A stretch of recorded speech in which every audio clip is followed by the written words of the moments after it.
Ladies and gentlemen, guys and girls, my name is Raven and today I am on the live servers with my Warlock. I didn't get a chance to go over the honor talents properly and my artifact weapon, what I've been going for before, because I've been really busy. I run 6 characters so far and I'm working on my 7th 110 because like I said, I like doing lots of guides for lots of different characters and I like PvPing on lots of different characters, and I PvE but not on my Warlock. I main my Demon Hunter and I'm starting to move away to like maybe a Rogue as well. So I do a lot of shit when it comes to this game and I haven't got everyone capped out properly. So what I did was I went on to be able to test the honor talents properly. I got a mate who plays a Warlock full time. He's capped out his prestige and everything, and he's also capped out his artifact weapon. So I went through, I had a test on his thing and I managed to work out sort of the best sort of build. So I found the best honor talents to complement the build that I showed you guys before. So I'm going to go through now. I'm going to show you those and I'm going to show you on my artifact weapon. Thank God.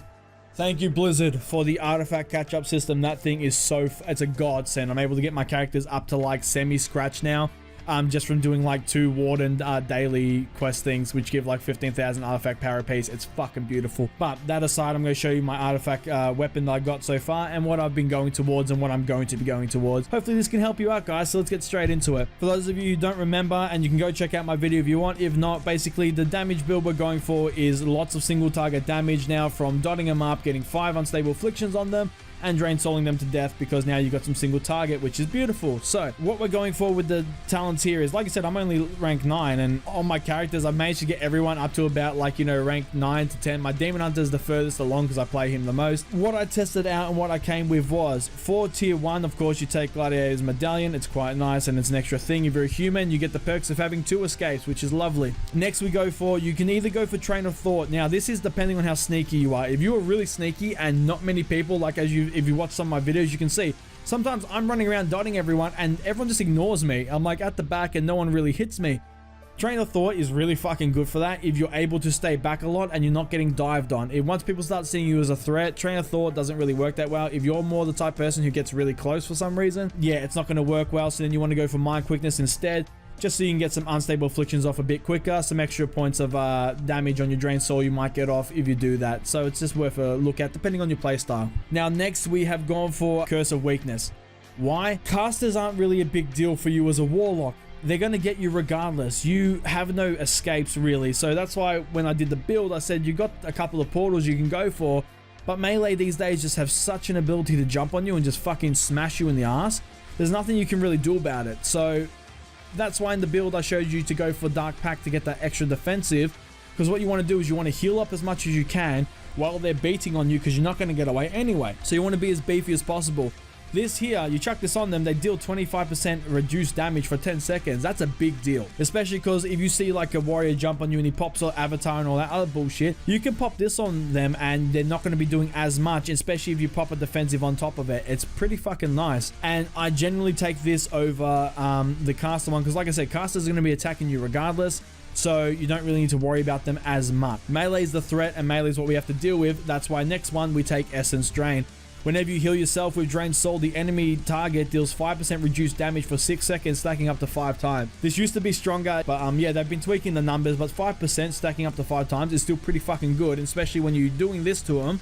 You put your Curse of Weakness on them, and say if you pop a defensive, they're not doing any damage to you. Let's be fucking serious here. You're healing yourself up and they're just hitting you with a fucking wet noodle and not doing shit to you, which is what you want as a Warlock, because like I said, you try and run away, they're just going to break your legs so you can't get away anyway. So you may as well sit there and just be an absolute fucking tank while you're healing yourself up and killing them at the same time. Now the next one is where there's a bit of controversy here, because things have changed. On the face of it, most people say Endless Affliction. Oh, that seems like a really good choice. You get 4 extra seconds out of your unstable affliction. But let's take into account here the fact that Warlocks now have a fucking execute phase with Death's Embrace. Corruption, Unstable Affliction, and Agony deal 100% extra damage to targets below 30% health. If you're in Arena, this is the thing you want to take 100% down pat. BGs as well, you have an execute phase. When things get, the problem with Warlocks is they have the ability to get everyone down to around about 30%, and then they struggle really hard to finish them off. Not anymore. That's why they put this talent in, because before it was really hard to finish people off. Now you have an execute phase. As soon as you hit that 30% mark, And with the new Malefic Grasp with Drain Soul and the Affliction, Unstable Afflictions, they were gonna die quick before. Now they just fucking get destroyed. It's amazing. So Death's Embrace is what I would take if I had it on this guy. Purely because of, like I said, you get that execute phase and know what that's where you need the damage the most. Unstable Affliction, if you're good enough with the Warlock and if you've been playing it a while, the extra 4 seconds on a UA isn't gonna make that much of a difference for you, because you're used to being able to get all of your combo off and those Drain Souls off within the time of the 5 UAs. So that way you get the most effect out of it. More advanced Death's Embrace, if you're a lot less advanced and you're just getting new to the Warlock, take on Endless Affliction, because like I said, having that extra 4 seconds to get shit ready and to get shit on the target, it's going to help you out a lot. And finally, we go for Rot and Decay. Each time Drain Soul deals damage and increases the duration of Unstable Affliction, Corruption, and Agony by 1 second. Oh man, this thing is fucking amazing. So the fact that we can keep our Corruption and Agonies going extra while we're Drain Souling, and the fact that when you put all your Unstable Afflictions on them, you can sit there and you can Drain Soul and you can keep it all going, because remember, you're doing 80% extra damage per tick, and this is making them tick longer. It's fucking beautiful. Alright guys, so that is my honor talents. The beautiful thing about it is you've managed to focus the talents around the build that we've built. So once again, it's all about getting your pre-dots up, your 3 dots, and then popping 5 Unstable Afflictions and Drain Souling them. This here allows you to not only fuck up melee guys that jump on you, so they don't do shit to you. What it does as well is gives you execute phase, so you can just absolutely fuck people over. And you can keep all your dots going at the exact same time. It's fucking beautiful, and I love the way that they've done the honor talents for the Affliction Warlock, and I really hope this helps you guys. So now we're going to move over to my artifact weapon. Alright guys, so we're here with my artifact weapon. Like I said, I'm not the type of guy who likes grinding, alright? I really hate just going out and farming AP. To me, I would rather be doing something else with my time. Like either PvPing, leveling a new character, playing a completely different game than World of Warcraft, just anything that I can cover. Because just sitting there grinding out endless AP just is an absolute fucking bore. I did it already like twice on my 2 main characters, like my Hunter and my Demon Hunter, and the last thing I want to do is do it on another 6 characters. Like I want to cap myself. With that said, the new artifact system catch-up that they put in is a beautiful, beautiful thing, because now it's allowed me to get a fair bit through my tree. And as long as I keep doing those daily world quests, which I can do the Warden one, smash it out, and I got like 30,000 AP for it, which is quite nice. So what I did was, of course, you got your standard one, and then I went straight for this talent right here, Harvester of Souls. So each time Corruption deals damage, it has a 15% chance to deal 30,000 shadow damage to the target and heal you for 100% damage. I think you're starting to see a pattern with me. I like being able to heal myself so that I don't die that much. This here, when it does proc, along with all the other stuff I've taken to heal myself, it works fucking beautifully. So to get to that, guys, I went here to Inherently Unstable to increase the critical strike damage of my Unstable Affliction. I then went up to the Agony one to increase my Agony damage down. Then I went down here to Shadow of the Flesh. Increases the amount of damage healed by my Soul Shield. I got my Harvester of Souls, and then what I did was I wanted to start heading down this way. But these 2 talents here are really fucking insane, so I want to take them. So the Drain to a Husk. So this here increases the damage of my Drain Soul by 6%. I fucking need this because, like I said, we're Drain Souling a lot now. So the bit more damage we do with it, the better. And then I wanted this, Fatal Echoes. When Unstable Affliction expires, it has a 6% chance to reapply itself.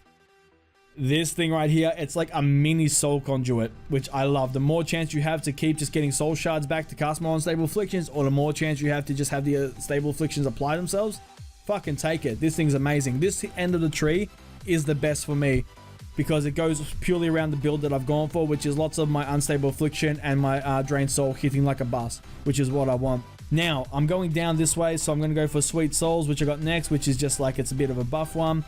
And then we're going to go down to Perdition to increase the critical strike damage of Agony, Corruption, Drain Soul, and Unstable Affliction. That's going to be fucking amazing when I cap that out. Then we're going to go for Wrath of Consumption, because these ones right now, they require you to kill targets for it. So they're not as useful as Harvester of Souls right here. But once you kill a target, increases damage you deal by 2% for 20 seconds, stacking up to 5 times. That's pretty fucking nifty. And then we can go for some more Corruption damage, shadow damage, and then up to Soul Flame, which when you kill a target, its soul bursts into flames, dealing 35,000 damage to everyone around them. And then we can finish off our little ones over here. But so yeah, that's the main thing I've gone for my artifact weapon. Like I said, I went down this tree to get all the really neat shit that revolve around my unstable affliction and my Drain Soul.